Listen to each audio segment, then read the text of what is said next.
আমার নাম আহাদ আলী। আমি ক্লাস 6-এ পড়ি। আমার স্কুলের নাম বড়গলা হাই স্কুল।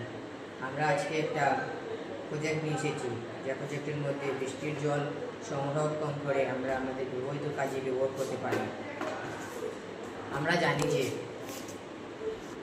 আমরা জল ছাড়া একদিনও চলতে পারি না।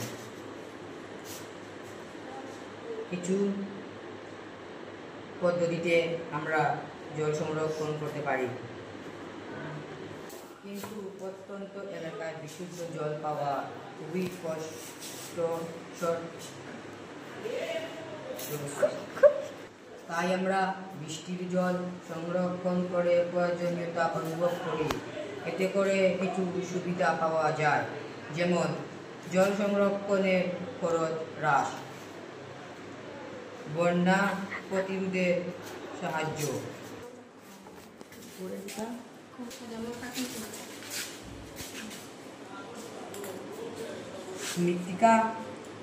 মৃত্তিকার উপরে ক্ষয় হ্রাস,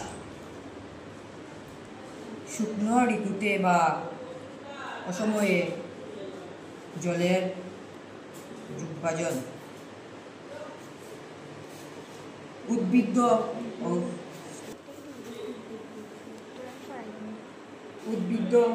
ও কৃষিকাজের উন্নতি, খরা দূরীকরণের সহায়তা।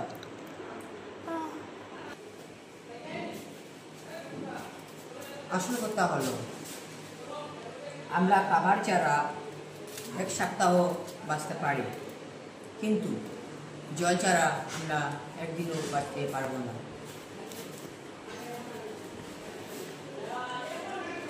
এই পৃথিবীর কোনো প্রাণী জল ছাড়া বাঁচতে পারে না, এমনকি আমরাও বাঁচতে পারবো না। তাই আমরা জলকে অপচয় না করে সবসময় সংরক্ষণ করার দায়িত্ব। জল বাঁচালে আমরা জীবন বাঁচবে, আর জলকে বাঁচালে পৃথিবী বাঁচবে, এটা আমাদের কর্তব্য।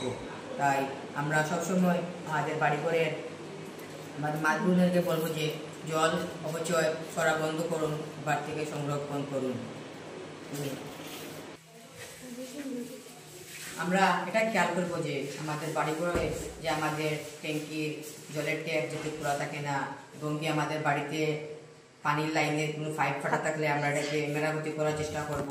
এবং আমরা বাড়ির যে জল আছে, আমরা খাবারের জল বা রান্নার জল, এটাকে বেশি মাত্রায় অপচয় করব না। সবসময় আমরা জল